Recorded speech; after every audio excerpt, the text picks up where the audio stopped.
What is going on today, guys? Tomcat here, and today I'm going to be going over the full Forza Motorsport 7 car list for you guys. And while you guys take a look at the cars, Jeep Guy and I are going to be talking about how we got started in Forza, some of our favorite Forza games, and we're talking about the timeline from literally the first Forza we played up until now. So I'm going to start going through the car list, and we're going to start with, I'm going to actually ask Jeep Guy where he started, because you guys kind of know where I started. For some of my new subscribers, you might not, but I'll explain my side of the story later. But, so which Forza game did you get started in? So, like, Jeep Guy, go for it. So, I originally started Forza by taking a Hummer and running into my friends on Forza 4 at my friend's house. And then my friend called me one day and was like, hey, they're having a sale on this game called Forza Horizon.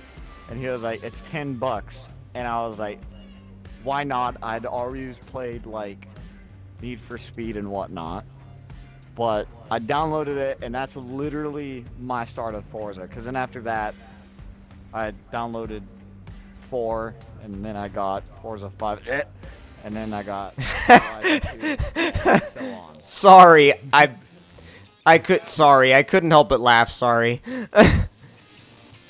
No, it's okay. We don't talk about Forza 5. I mean, it wasn't a terrible game. It really wasn't. It was just... It was a terrible game. It was just different. It was terrible. Anyway, so, I feel like... I mean, because I got started in Forza Motorsport 2. I never played Forza 1. Forza 1 I've never touched. Have you? I've never played Forza 1 or 2. 2 was really good. 2 had some crazy cars in it, like really crazy cars. I think 2 had some cool cars. 2 had some cool tracks. 3 I actually really enjoyed. 4 was obviously, like, we can both agree, 4 was like when the game really came into its own. And I think that this game, actually, Forza 7, is kind of... It's almost doing that same thing that Forza 4 did by bringing in so many new features and new things to the game, new little details, because that's what Forza 4 did. It was all about these new little details that nobody saw before. Same story for Forza 7. Yeah. But, like, that and... Oh, so Horizon 1. Dude, I spent so much time on Horizon 1, it's not even funny. Oh, like, it was my first Forza. Are you kidding me? You know how much time I spent on it? probably too much. Way too much. How many nights of sleep did you miss? Oh, mainly because I was the head of an off-road club. Wait, what? I was the head of a rally club. Like, Oh, that's we had, nuts. Little rally tracks all over the map. Oh, you remember? I remember the ones that you guys had, like, mapped out. Yeah. Yeah. I remember we played those, like, a long time ago, and you were always just having to tell me, like, follow me over there, and then over there. No, you're going the wrong way, you idiot. You know? Yeah. But I think my favorite thing about Horizon 1 was going up and down the canyon. That Red Rock was my favorite part of the map. Yeah. Well, and hey, speaking of rally... My two favorite race cars, the Ferrari F50 GT and the Yeah. Red Bull. And the Red Bull was one of my favorites because if you threw the rally suspension on it, it actually made it a tad bit better. Because it was Horizon, and Horizon's weird. Yeah. There was a certain place. Oh God, the name escapes my head now. But it's like top right of the map, where if you hug the wall and go into a turn hugging the wall, you'll fly up the wall on an invisible wall, and you'll just fly up it on your side. You know, I don't remember exactly what it's called, but I've done that before. I remember doing it back in that game. I think also, too, that we were talking about Rally before. Remember Horizon Rally, the Rally Pack? Yes, I enjoyed that so much, and I'm actually really upset they did not do it again. I mean, sure, give or take, all they did was just reskin old roads, but it was still really fun. I mean, honestly, like, I didn't think... Well, they did more than reskin it. They redid, like, they added hills, they added dips, they added jumps, they changed, like, the terrain mapping and everything, and that was a really cool way to bring new life to that game that they hadn't... Like, to bring new life to that game that they otherwise could not have done. You know what I'm saying? Yeah. And I think they actually made a really good choice in changing the existing roads versus trying to make a whole new map. Yeah, that's one thing I'll definitely say. Because it would have probably taken a lot longer. It would have taken a lot longer, and it wouldn't have been as detailed because they would have had to make so many other things to get it to work properly. But so when you move over to Horizon 2, Horizon 2 was like, there's a lot of interesting things about Horizon 2 because Horizon 2 kind of incorporated a lot of... Horizon 2 was kind of that turning point for the Horizon series that Motorsport 4 was for the Motorsport series, if you get what I mean. Yeah. But, like, actually... Do you remember in Horizon 1 that one jump by the highway where you could do barrel rolls? Yes. Yes, I do. That was crazy. That was just stupid. But back on the topic of Horizon 2, one thing that I'm going to rant for a minute.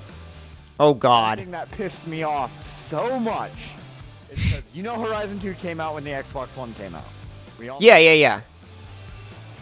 I was like, I'm not getting an Xbox One till 360 gets shut down. I have so many games. I have so much stuff. I had so many different hard drives. Did you have the 360 version? I bought the 360 version. Oh, you've been an idiot. Remember they promised us it would be nothing different. They didn't say it would be nothing different. Yes, yeah, they said that there would be y'all wouldn't have like as many cars, but we'd keep the update, would give you updates, would do everything. You guys had full map, and then it came out and they were like, oh, by the way, we're giving it to Sumo, and Sumo was like, yeah, we're not doing anything. I don't know why they gave us this. They kind of like gave it to like a side pet. And the side pet was like, I don't even want this. Why are you giving this to me? I think there was one update for that game. One. And what was it? Full map. You couldn't go down to the docks. You could just look at the docks from a distance and dream about them. Yes, that's the thing. I'd never known what was down there until I got the Xbox version, and I was like, I saw these ramps. I was like, I saw this. Why can't I go down there? That's hilarious. It pissed me out. Like, why would you block off part of the map? That's hilarious. I mean, I know they had to nerf that game a good bit because the 360 was not going to be able to handle the full map. But like, I never played the 360 version, so did it play different? Did the cars drive different? I honest to God can't say. I would have to load it up and play it again. Would you? But you're not going to, are you? No, God no. I was about to say, if you did, I'd be like, what are you doing? First of all, we're sitting here playing Forza Motorsport 7, and secondly, yeah. I don't think, dude, I think it's been like years since I've turned a 360 on. It's been a little bit for me as well. But dude, like, okay, so when you like went into Horizon 3, how did you feel about the choice of Australia? Because I liked it, and like I liked it and had a little bit of iffiness about it at the same time. I mean, I enjoyed it a lot, like a ton, don't get me wrong. I think that Australia was a good choice, and a lot of people enjoyed it, and you got to do a lot of, you know, Australian cars and things like that. But I don't know if I would like this series to go back to Australia again. I would definitely not want it to go back to Australia for one reason alone. Not enough mountains. And I know some people are like, but I like flat roads. Nobody likes you, Florida. I'm looking at you. Florida. But of course, obviously, me and TC here, we come from mountain roads. which is a lot different. And of course, we're gonna only want what we like. But Well, I was really looking forward for them to do something really good with the Outback. I was like, I can't wait to go venture across the Outback. It's gonna be huge, or like. which it was. It was cool. Space. It was cool, but there weren't enough roads. I mean, I know a lot of the thing about the game was create your own path. That's why they had the exhibition. Whatever, the race where you just go out and drive in the middle of nowhere. oh, yeah, I know what you're talking about. I mean, races like that definitely added to it, I think. But also, when you think about it, I think that Horizon 3, one thing it did really well, though, was it tore down the walls of, like, Boundaries. And you didn't feel constrained anymore. Like, because... There's maybe, I think, 5% of the map you actually can't access. Right, as opposed to, like, Horizon 2, where that was more like Or maybe... 1, nonetheless. Well, 1, you couldn't even go off the road, could you? Yeah, I'm pretty sure you could only access, like, 50% of the map? Maybe a little bit less.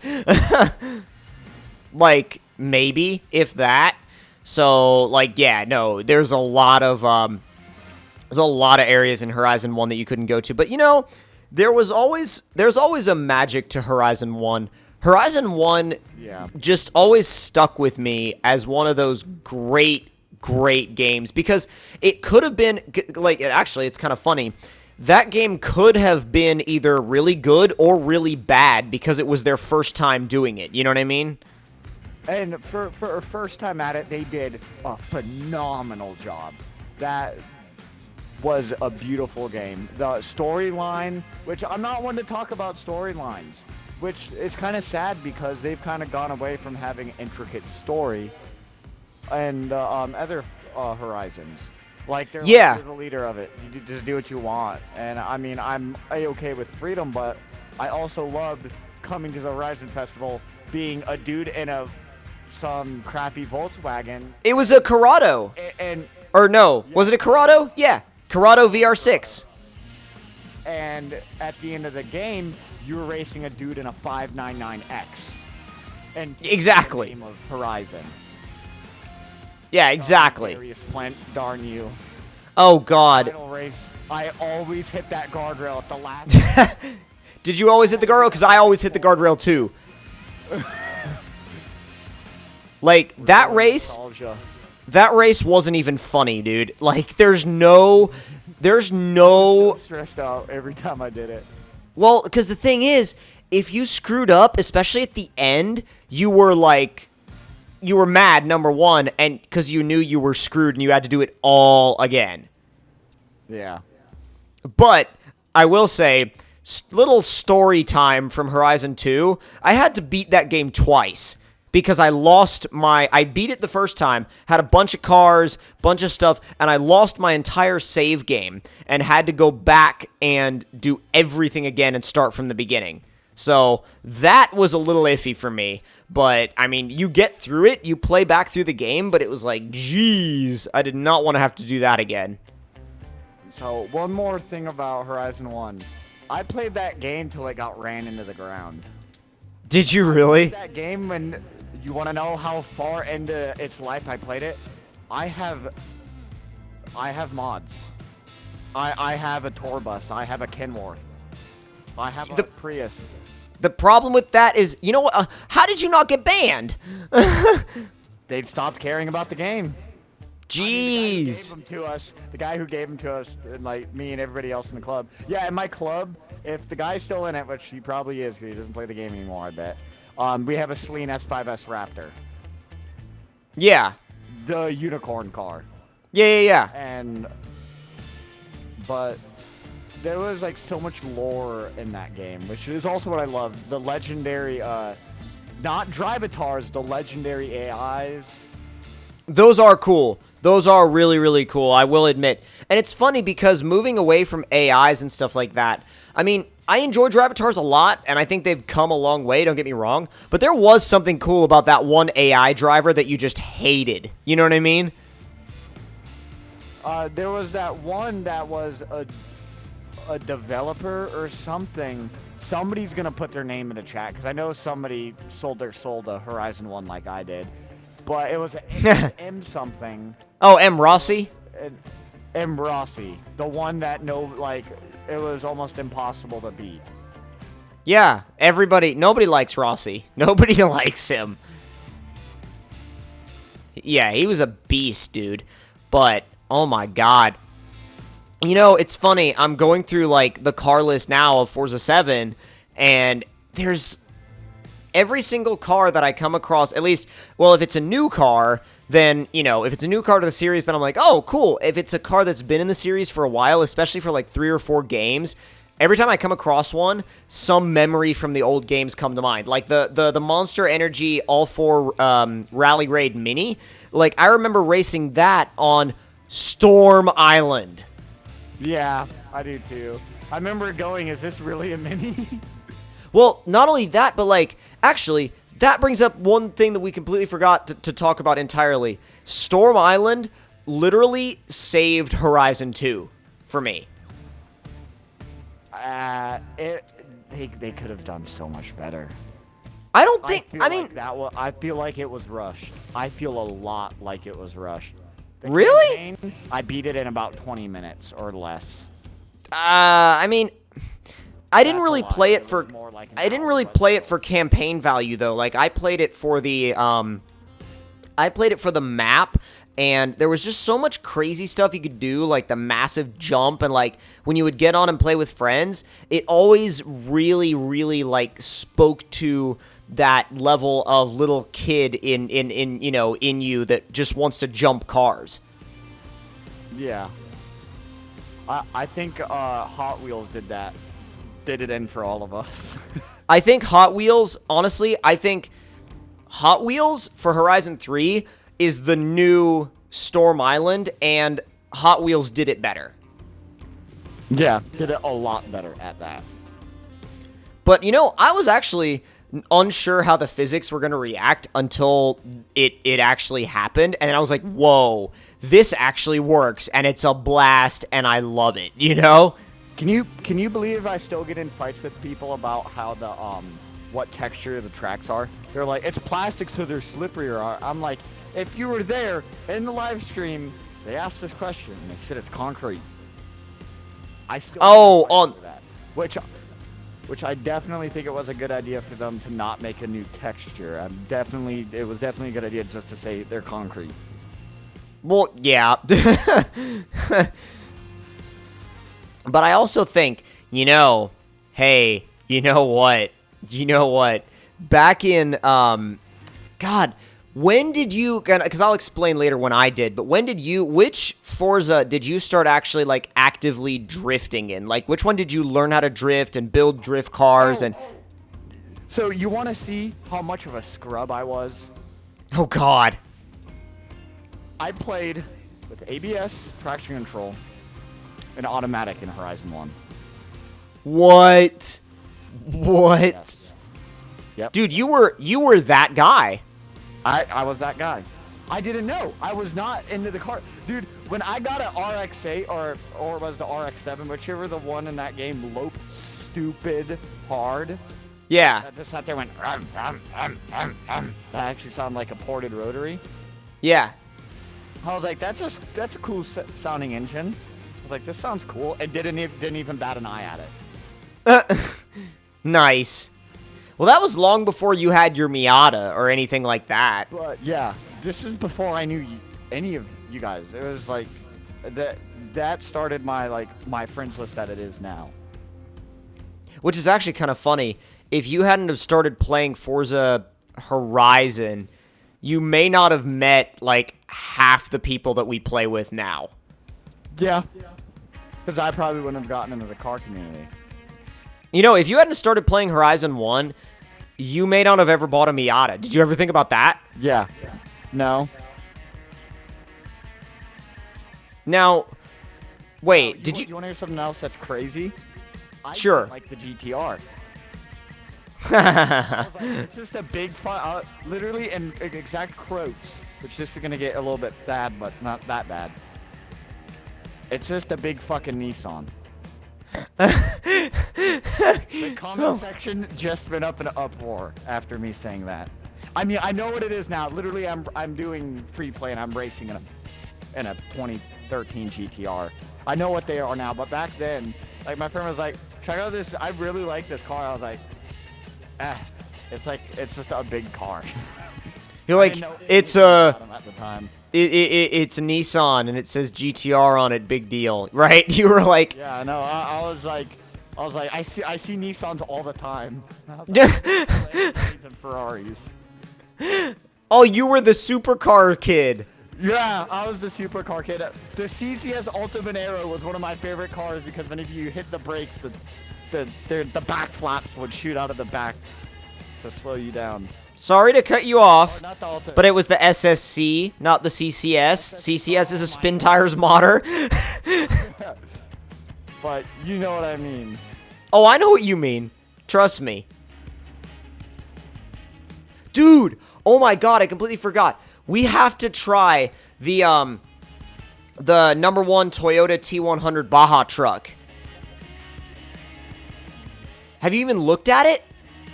Yeah, it's freaking awesome. Have you driven it? No, I haven't. We need to drive it soon. I'm just trying to get money. Like, you want to know how much extra a plus on my credits I have because of all the mods I'm running? Oh, like tons, right? 190%. That's amazing. That's amazing. And I'm about to go race in the Horizon Edition GTR, which is going to give me like another plus 20, plus like 95, and then plus 10,000 just for completing Suzuka. Right, exactly. Well, I'll tell you what, I'm getting really close to the end of the car list, but I want everybody in the comment section below to, like, let us know, like, where did you get started in Forza? What was your first Forza game? What was your favorite Forza game? Where did you get started? I'm at the end now because I'm at Zenvo, and when when you get to Zenvo in pretty much any car list, you've reached the end. But regardless, we hope you guys did enjoy this video. If you did, don't forget to leave us a like. Tell us in the comments down below what y'all thought of it. And if you're new to the channel, don't forget to subscribe for more. And we'll see y'all next time. Talk to you guys later.